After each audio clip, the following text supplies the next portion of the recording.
Welcome to the Airline Pilot Podcast. I'm Jason Ambrosi. As we continue the momentum of our Global Safety Starts With Two campaign, voicing our stance against reduced crew operation schemes, today we're joined by a panel of pilot leaders who have made this campaign a priority. With me today in Mexico City at the 78th Conference of the International Federation of Airline Pilots is Captain Otjan de Bruijn, President of the European Cockpit Association, Captain Ron Hay, ALPA member and Executive Vice President of Administration, Membership and Finance for IFALPA, and Captain Tim Perry, our very own ALPA Canada President. Thank you all for joining me today. Ron, I'd like to start with you because many of our members in the United States and Canada may not actually be familiar with IFALPA. What does it do? Why are we here? Why is it important to get beyond our borders and be part of this global organization? Thank you, Jason. IFALPA fundamentally is an association that represents all airline pilot unions around the world. Right now, there's roughly 75 countries that are represented within that organization, representing over 125,000 pilots worldwide. The important part of IFALPA is it actually holds one of two of the permanent 19 seats at ICAO. And that voice, the voice of an ALPA-I pilot is represented just like the voice of a Dutch pilot, just like the voice of a Bangladeshi pilot. We're all in this together, but that voice is that seat at ICAO.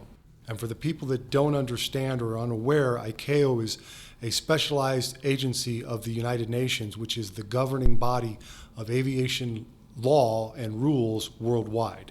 So we have a permanent voice where we are participating on a daily basis in Montreal, Canada, voicing the concerns of pilots to ensure that changes to the worldwide aviation legal system and the laws that govern us are not changed to disfavor us and are addressed so that we have a complete voice to make things safer and move forward.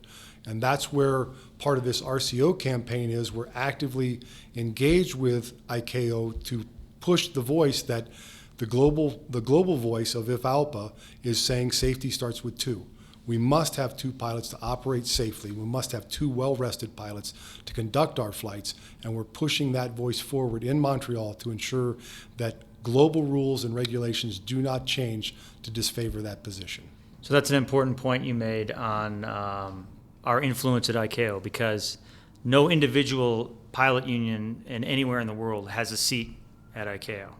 Our seat is through IFALPA. So our participation at IFALPA is critical in shaping the message that is actually delivered to ICAO.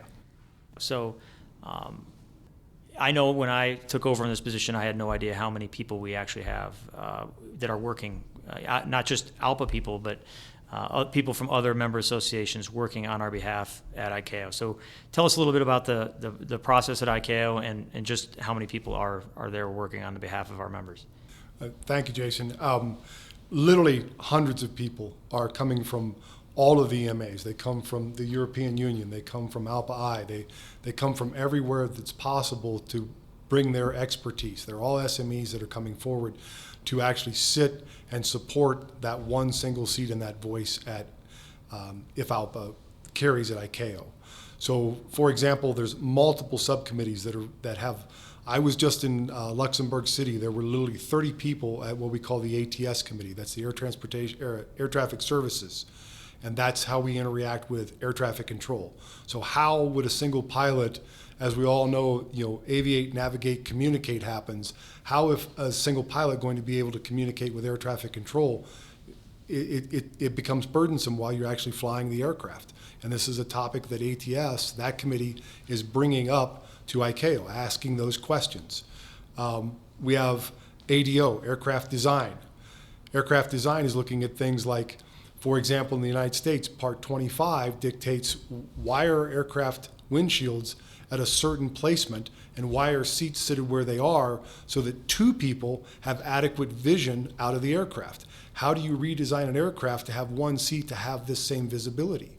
So these are things that these committees are bringing forward to ICAO, asking these questions before it even becomes a regulatory issue to say, how are you going to solve this problem?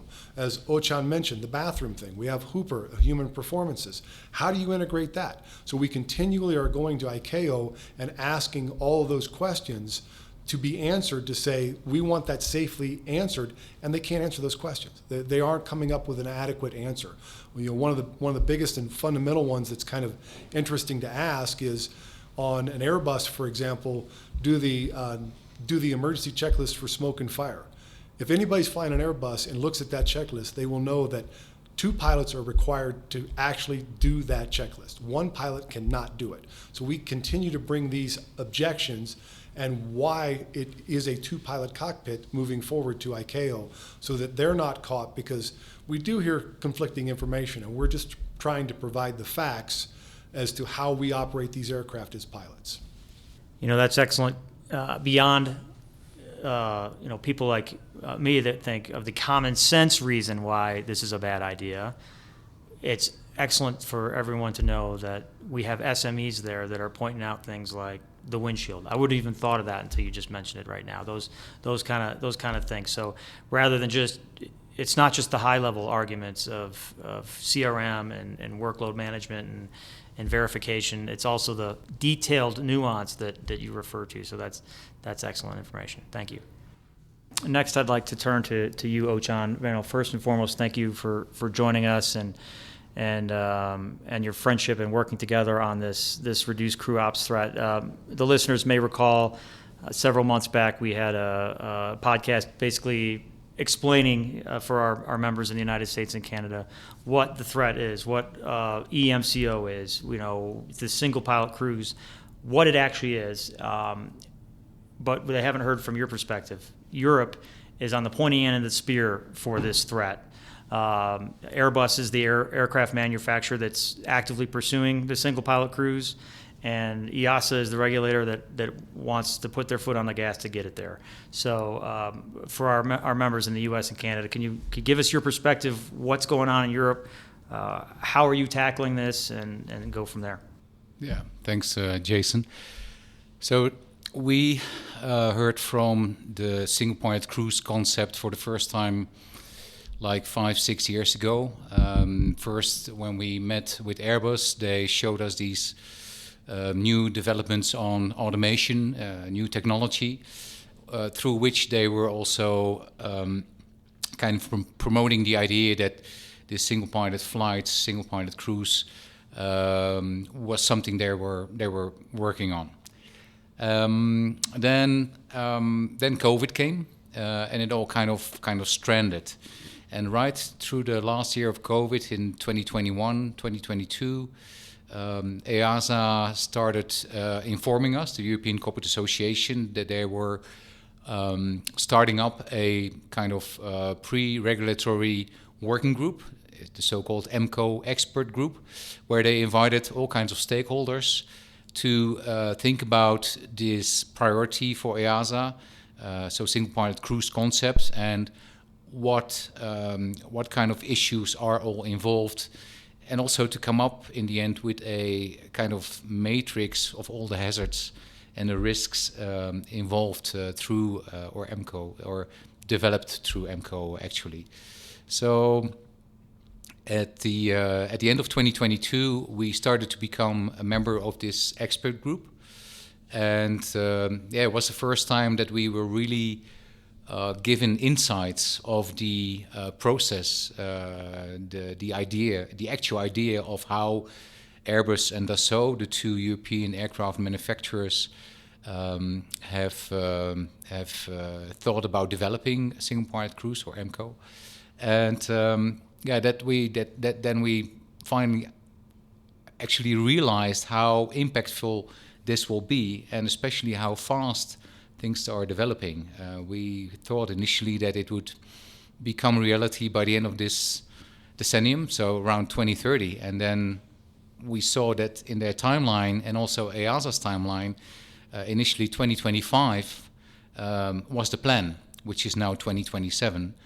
But it suddenly popped up and became reality. So we started doing this work on the EMCO expert group that finalized their work last year, and now there is a rulemaking task formed, a rulemaking group formed with other stakeholders, but also ECA, and also a research activity which is ongoing in Europe.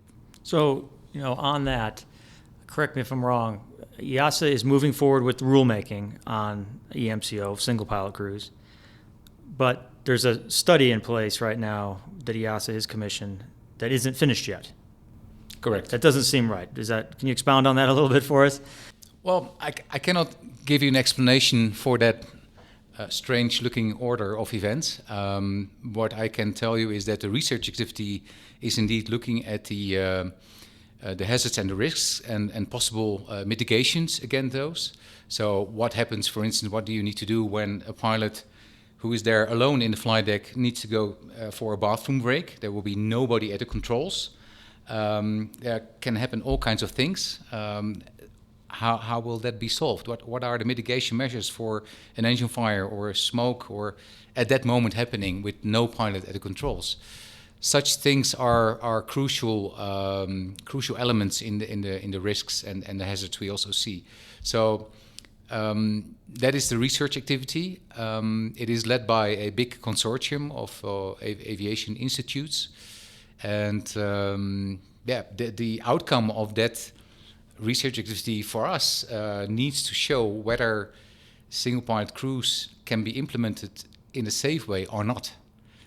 But instead of waiting for that conclusion through that research activity, they have already started the rulemaking involving all kinds of stakeholders, also from the US, FAA, Boeing, us, the ECA, and airlines, member states, to work on all the regulations which need to be changed in the European aviation regulations within EASA, because the impact of EMCO, it's huge. Well, look, everyone in this room clearly understands that this is an attempt to put economics ahead of safety, right? The most important safety device on any aircraft is at least 2 well-trained, well-rested pilots. We know that. We deal with automation on a daily basis. Automation does and will fail. You've enumerated several points. It doesn't take long to come up with just a mountain of points that say this is a bad idea. We can go from example to example of bad things that were saved by the pilots. Just look back a couple of months to the Alaska Air door plug incident, where if there was only one pilot in the cockpit, what the outcome may or may not have been in that situation.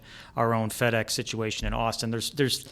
There are situations all over the globe. So it certainly seems like either EASA already knows the answers to the test, that what this commission is going to come back with in their study, or they don't care. They're moving forward with this anyway. We have so many other safety-related issues out there that regulators could be working on. Just culture, making sure that we have adequate flight and duty time rules for everywhere in the world, but yet they're putting their focus on taking pilots out of the cockpit for economic reasons. It just seems preposterous, quite frankly. So, what are you doing in Europe? You're on the, like you said, pointy end of the spear. We started with the Safety Starts With Two campaign. What else are you doing in Europe with your member associations to fight this threat? Yeah. So first, to come back to the global campaign, the global cooperation we have.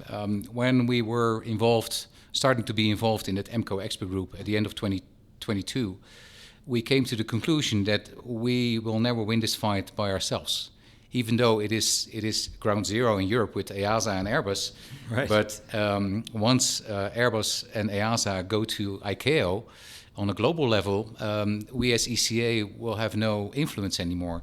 So we need all the strength of all the global pilots, and that's why we at that moment hooked up with ALPA initially, and later on also with IFALPA to come with this organization and form the global alliance fighting EMCO, because it's a very dangerous gamble with safety, which we all see, and which I think all of us also unites in a very strong way. When it comes to our European campaigning, I think it's multifold. We are engaging with media, a lot of social media work, but also newspapers, magazines, radio interviews, television interviews, to make sure that the general public is informed. We have just started this month in May the European media campaign, where we are targeting the traveling public in Europe, and by extent also the decision makers. And it's important that the traveling public is informed about the initiatives of their airlines, of the airplane manufacturers, and also make sure that EASA, cannot do this in secret, that it's exposed, that they can scrutinize also the whole process and the impacts it has on their safety.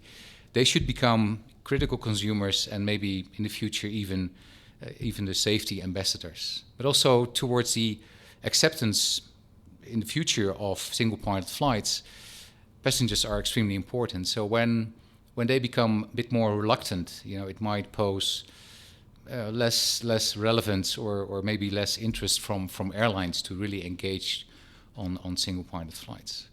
So this campaign we are just kicked off now. It's extremely important. It's not different than the Safety Starts With Two campaign. It's just a different audience we are targeting, but we use exactly the same arguments, the same message house, focusing on safety and the risks to flight safety. Absolutely. That's an excellent point. We understand we're stronger together, but that our communications have to be nuanced depending on what part of the world you're in, right? So one thing we touched on earlier in our panel today was the success that we've had as a backstop as unions is getting language in our collective agreements. I'm proud that ALPA has led the charge in the United States and Canada with getting language in our agreements that say that there will never be less than two pilots on the flight deck, and you're having some similar success in Europe. Yeah, we do. Yeah, fortunately. So this language in the CLAs is another barrier we are creating for the development of single-pilot flights ever becoming actual and reality. It is another barrier, and we are really pushing our MAs in Europe to make that happen. Some of the MAs have been very successful already.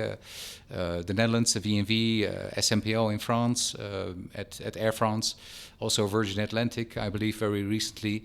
So there are some good developments, but we need to roll it out towards as many airlines or all airlines in the end in Europe. That would be the ideal outcome. This needs to be happen. It's a must. Yeah, absolutely. The more airlines we have that have that language, the companies now are de facto obligated to fight against it because it's in their contracts. In the U.S., we've been successful by having our airlines say, yeah, this is a bad idea. But of course, if it happens anywhere else in the world, it's going to come to our shores. But having this language in our contracts, collective agreements, whatever it's called in various parts of the world, is essential, because that again makes management beholden to say, look, we got to fight this because it's in our agreements. Anything else that you'd like to add, Otjan, on what's going on in Europe and how we're working together to battle this threat? Yeah, I just want to thank ALPA, and your members for the support in this case. I think what we have started will be a game changer, and the fact that we are starting it at such a global scale, with full force on all fronts, engaging with the airplane manufacturers, with the regulators, with our members, and with the traveling public in the media. That's extremely important to make sure that we try to steer the ship in a different direction. I have the feeling it's already showing results, but we cannot pull back. We need to go ahead full speed. It's a project which will take a number of years, but the airplane manufacturers, Airbus, is patient.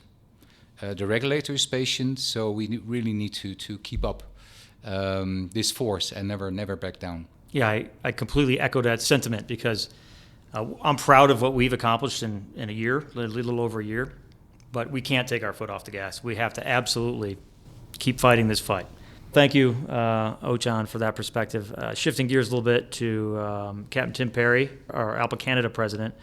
We've talked a lot about what we're doing in the U.S. regulatory-wise, the support we've gotten from the FAA and the DOT. Can you expound a little bit on the Canadian perspective and how it's going with Transport Canada? Yeah, thanks, Jason. And this is just so important. And so, as I think our members know, ALPA Canada, what we do as an organization within ALPA is to articulate the ALPA international positions with our stakeholders and our institutions and our government. So that's exactly what we're doing on MCO and other things as well, related and unrelated. And so we're speaking with the political level at the Minister of Transport's office, and as well as Transport Canada, the regulator, about this very issue and talking about it in very much the same terms. We're using the same language and the same talking points because the consistency of that message is really, really important. In Canada, so far, the regulator has not shown any interest. In fact, they've been on the record saying that we are not interested as an organization, as a country, in going down this road. But as an organization, as ALPA, we know that that's good news for now, but it's not good news forever. We don't know where this conversation is going to go. And Absolutely. We don't trust it to go the right way without our work and without our very, very consistent messaging and our pressing of this issue. So that's what we're doing. You are part of our intergroup that deals with the ALPA-I and ECA and IFALPA on the RCO, the plans with Safety Starts With Two. Can you comment a little bit about how over the last, we started February of 23, I believe it was. Since February of 23, how we've moved forward together and where you've seen us go and the progress we've made? Yeah, well, all of the reduced crew and MCO meetings have been, really important because it helps us, stay aligned and stay on the same message. We have, slightly different regulatory framework. We have a different political framework. That's true around the world. But we've definitely, I think we've got the message out there. It's a project that I don't see ending, actually. I think our work, as Otjan pointed out, and as you said as yourself, Jason, that we have to keep our foot on the gas. But the last year, we've planted some really important seeds that we can build on and make sure that this message just keeps on getting out there, and I think the results will follow. I agree with Otjan, actually, that I don't think there are very many people out there at the regulatory level, at the manufacturer level, and at the member level that aren't becoming aware of this issue and aren't very aware of where the pilots are, the global voice of pilots, and all the member associations around the world, where we are on that issue. Just Tim, to piggyback on the global outreach and us taking this absolutely seriously on a global level, our members may recall that we've recently rejoined the International Transport Workers Federation, the ITF. It's headed in London, but it's the transport workers' voice on a global scale, and ALPA is now a large part of that voice. You and I both went to London for the first meeting to interact with the Civil Aviation Committee, and it was an excellent interaction. Tell our listeners a little bit about that meeting and how important it is for us to be engaged at ITF. Yeah, the ITF joining it has been meaningful because they also have observer status at ICAO, and we can't leave any stone unturned. We have to bring this issue to ICAO every way that we possibly can, and it's the job of IFALPA and the member associations, but it impacts so many people, and we have to use the relationships that we are building, not just at IFALPA and around the world there, but also at the ITF and around the world there, and bringing that message clearly, concisely, using the same talking points, and making sure that it's understood at ICAO what this actually represents and why it's such a bad idea and why we cannot proceed this way. Yeah, that's an excellent point, and it's great because here at IFALPA we all speak the same language. We're pilots. at the ITF, it's very eye-opening because we're talking with maritime, with flight attendants, with transportation workers, and other segments, and we see the challenges they're facing. But even at our first meeting, we enumerated our challenge, the reduced crew threat, and other threats that we talked about there. But the importance of RCO, it was so well received. The fact is, we proposed our first meeting, proposed a resolution on keeping at least 2 qualified pilots in the cockpit at all times, push back on single pilot crews, and I was blown away at the support, weren't you? Oh, absolutely. Yeah. We have allies here that we've discovered at the ITF, and they will help carry our message, and there's resources there. And like any organization, it's what you get out of it is what you put into it. So we're going to engage on this two-way street at IFALPA, and I think it'll be really helpful for our cause here. Absolutely. So just to reassure our listeners, no stone unturned is an excellent way of putting it. We're putting our best foot forward. We're working with our brothers and sisters on a global scale to push back on this significant threat to the safety of not only us, our fellow crew members, the traveling and shipping public. It's essential that we don't lose this battle. Again, I'm so proud of the progress we've made in a short period of time.